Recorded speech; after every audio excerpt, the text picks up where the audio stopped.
Absolve Domine, anima somnium fidelium defunctorum, ab omnivim.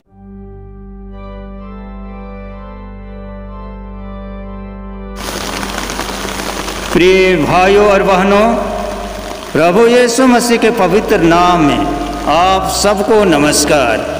आज हम एक अत्यंत महत्वपूर्ण और आत्मिक विषय पर मनन करने जा रहे हैं, बपतिस्मा, मसीही जीवन की एक नई शुरुआत।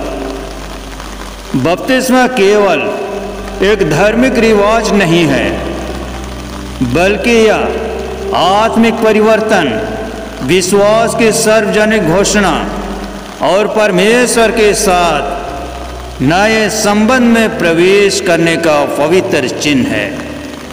यह वह क्षण होता है जब कोई व्यक्ति अपने पुराने पापमय जीवन को त्याग कर मसीह के साथ नया जीवन आरंभ करता है।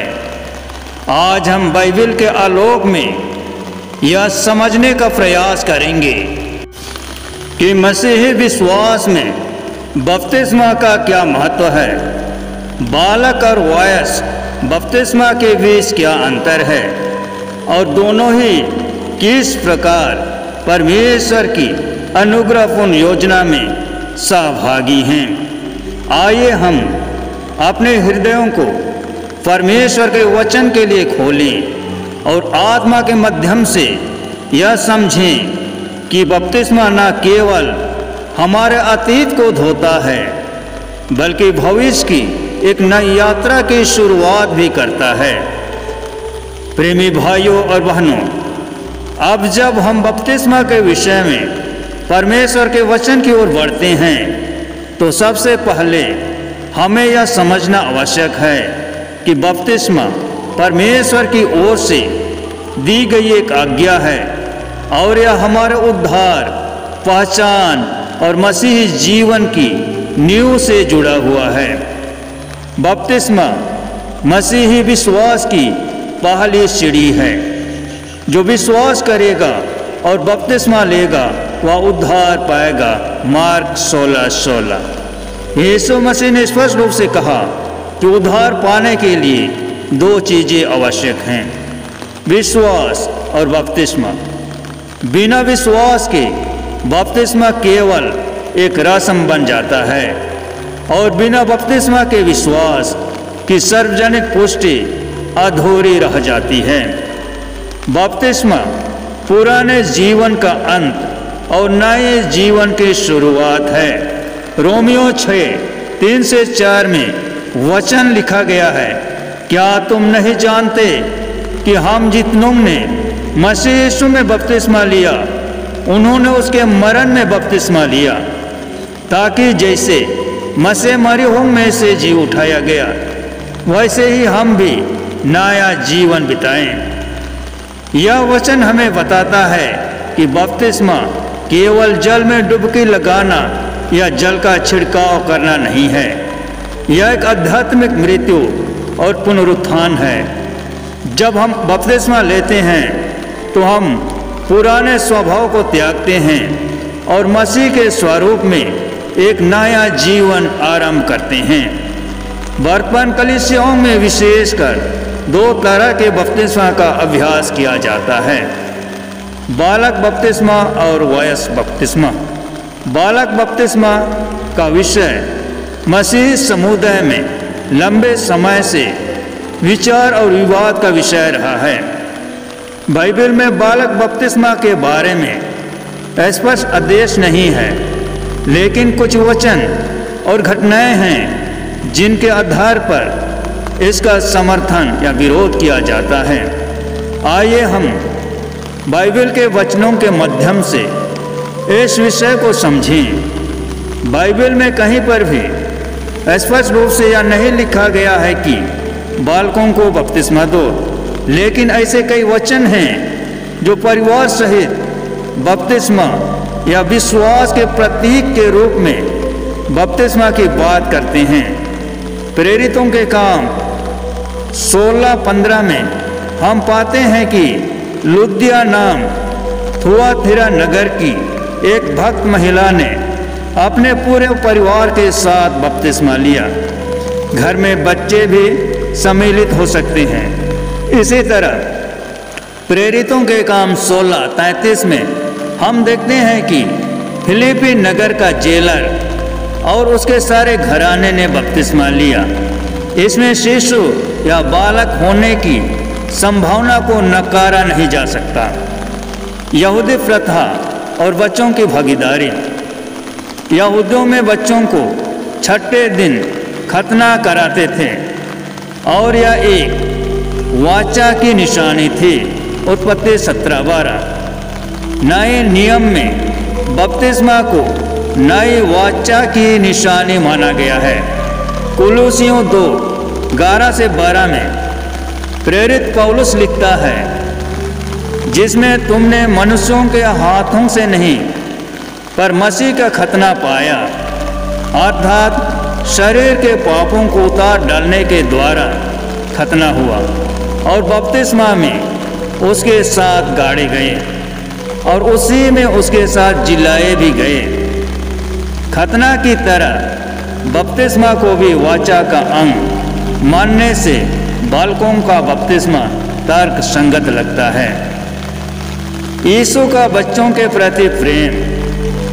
मत्ती 19:14 में यीशु ने कहा, बच्चों को मेरे पास आने दो और उन्हें मत रोको, क्योंकि स्वर्ग का राज ऐसों ही का है। यह वचन यह नहीं कहता कि बच्चों को बपतिस्मा दो, लेकिन यह यीशु के बच्चों को स्वर्ग राज का अंग मानने को दर्शाता है। उत्पत्ति 17:10-14 में लिखा है, खतना तुम्हारे घराने में जन्मा या किसी परदेशी से जो तुम्हारे वंश का ना हो, सबको खतना किया जाएगा। परमेश्वर की वाचा में वचनों का स्थान था, इसलिए नए नियम में बपतिस्मा में भी यह स्थान हो सकता है। माता पिता का विश्वास और वचनों का समर्पण। पहला कुरिन्थियों 7:14 में लिखा है, क्योंकि अविश्वासी पति अपनी पत्नी के कारण पवित्र ठहराया गया है, अन्यथा तुम्हारे बच्चे अशुद्ध होते, परंतु अब वे पवित्र हैं। यह वचन यह संकेत देता है कि विश्वासी माता पिता के बच्चे परमेश्वर के दृष्टिकोण में पवित्र हैं। इन वचनों से यह निष्कर्ष निकलता है कि बाइबल में प्रत्येक बालक बपतिस्मा का आदेश नहीं है, लेकिन परिवार सहित बपतिस्मा यहूदी परंपरा और विश्वास के वंशानुगत आयामों से संकेत मिलता है कि बालक बपतिस्मा को बाइबलिक सिद्धांत से बाहर नहीं कहा जा सकता है। बालक बपतिस्मा हमें याद दिलाता है कि परमेश्वर की कृपा सिर्फ समझदारों के लिए नहीं, बल्कि हर एक आत्मा के लिए है। बपतिस्मा बच्चों को चर्च और परमेश्वर की प्रतिज्ञा में शामिल करता है। यह माता पिता और कलीसिया की यह प्रतिज्ञा भी है कि वो उस बालक को मसीही विश्वास में बड़ा करेंगे। वायस बपतिस्मा का समर्थन बाइबल में बहुत स्पष्ट रूप से मिलता है।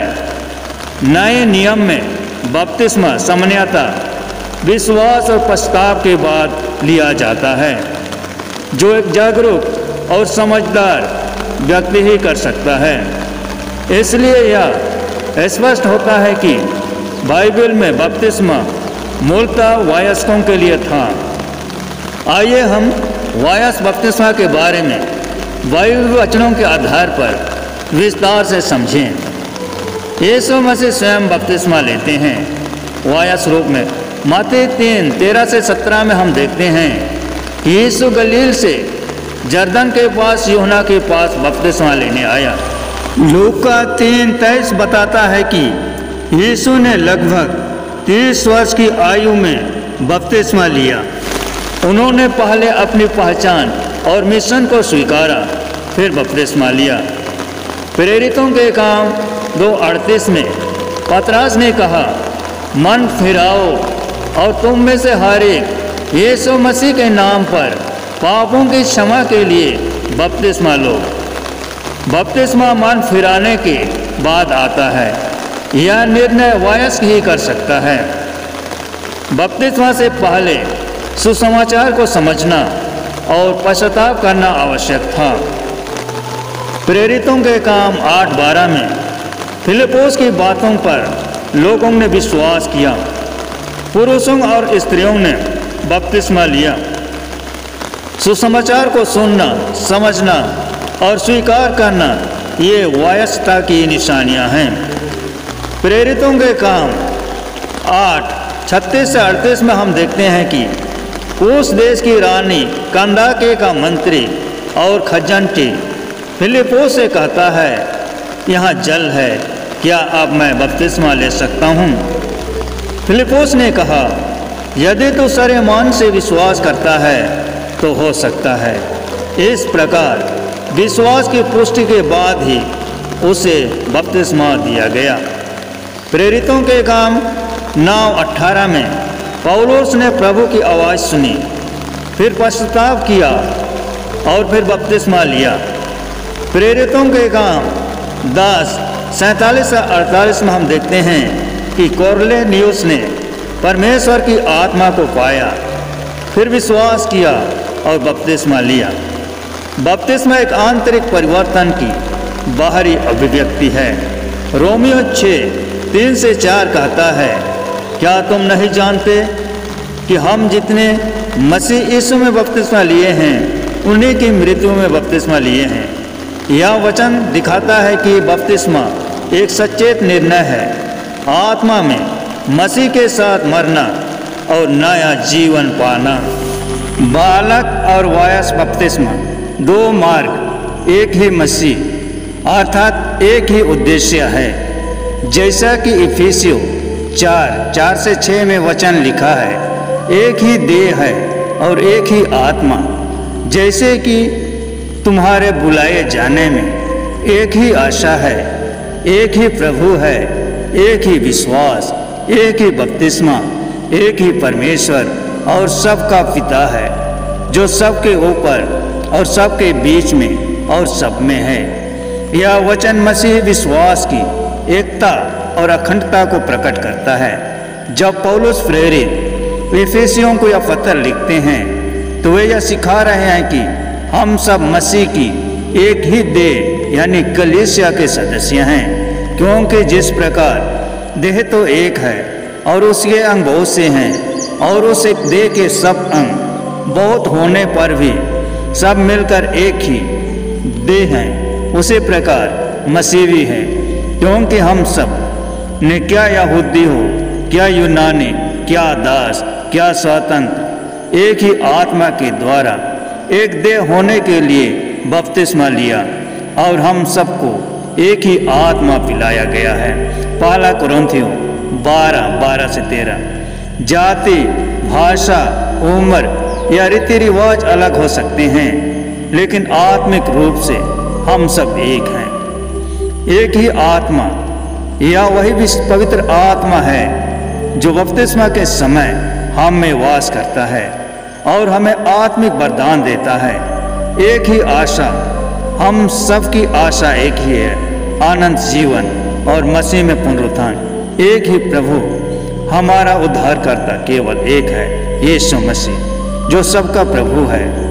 एक ही विश्वास, मसीह के मृत्यु और पुनरुत्थान पर आधारित विश्वास ही उद्धार का मार्ग है। एक ही बपतिस्मा, चाहे वह किसी आयु में लिया जाए, वह एक ही विश्वास और आत्मा में होता है। यह बपतिस्मा हमें मसीह में सम्मिलित करता है। गलातियों 3:27। और तुम में से जितनों ने मसीह में बपतिस्मा लिया है, उन्होंने मसीह को पहन लिया है। एक ही परमेश्वर और पिता, जो सबका निर्माता, संरक्षक और उद्धार करता है, वह हम सबका पिता है। एक ही परमेश्वर, एक ही बपतिस्मा। यह वचन हमें याद दिलाता है कि हमारा विश्वास विभाजन का नहीं, एकता का विश्वास है। बपतिस्मा एक ऐसी आध्यात्मिक मुहर है जो हमें मसीह में जोड़ता है। चाहे बालक बपतिस्मा हो या वयस्क बपतिस्मा, उद्देश्य एक ही है, मसीह में प्रवेश। चाहे बपतिस्मा बचपन में लिया जाए या जीवन के किसी भी मोड़ पर, परमेश्वर की कृपा, आत्मा का नया जन्म और मसीह की संगति सबके लिए एक समान है। बाइबल हमें यह नहीं सिखाती कि केवल एक ही तरीका एकदम सही है, बल्कि यह हमें मसीह की ओर आने, पछताव करने और उसमें नया जीवन पाने के लिए आमंत्रित करती है।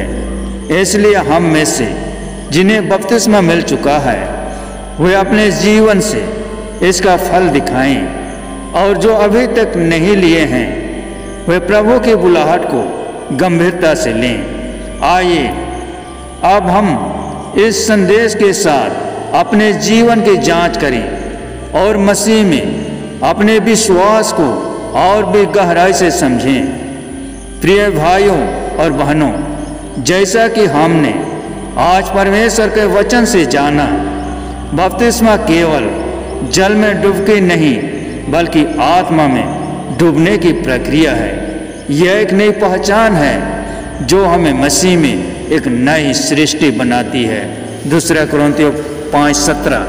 चाहे बपतिस्मा बाल्यकाल में लिया गया हो या वयस्क अवस्था में, उसका उद्देश्य एक ही है, पाप से मुक्ति, मसीह के साथ जीवन की सहभागिता और परमेश्वर की देह यानी कलीसिया में सहभागी बनना।